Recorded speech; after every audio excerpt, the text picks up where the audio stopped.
Hi, welcome to Strategy Sunday. I hope you've had another amazing week with your classes. Today I just want to talk about routine and the idea of routine for children with needs, especially children with autism, because children with autism can be and present very rigid. They like things in a certain way, and there's lots of reasons and theories for that.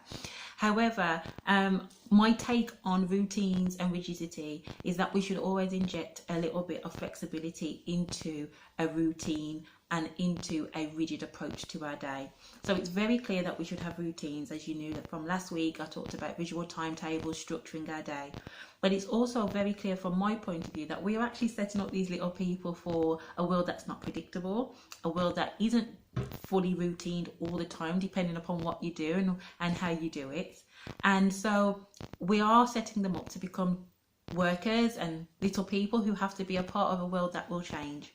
And so for me, we have to inject a little bit of flexibility into our routined approach.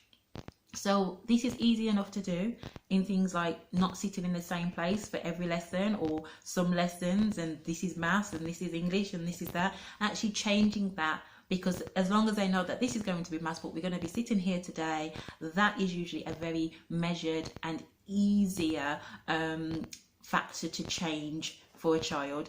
You obviously have to think about the child's personality, and if that is too much, work that in a different way. Things like changing where we sit in the dinner hall, who we sit with in the dinner hall. Again, if a child isn't capable of that yet, thinking it through.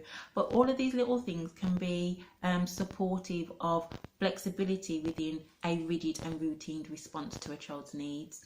Also thinking about one-to-one.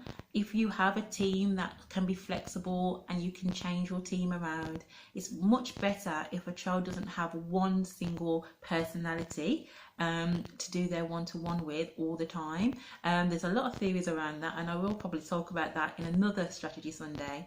But changing who the person works with, changing why they work with them and when they work with them is really important, and making sure that that's on a visual timetable.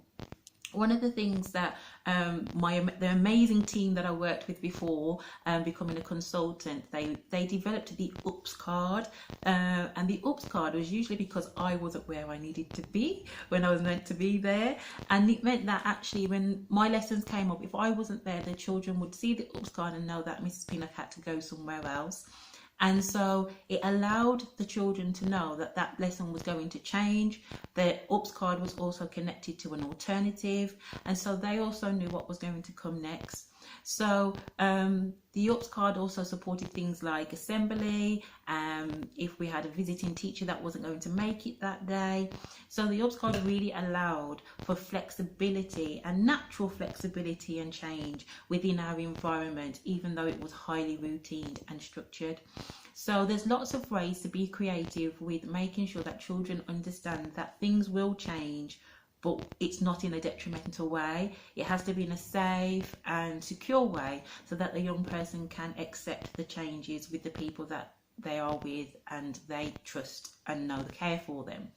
So this Sunday, strategy is actually short and sweet, but it's about finding ways in your environment to become flexible within routine. Have another great week.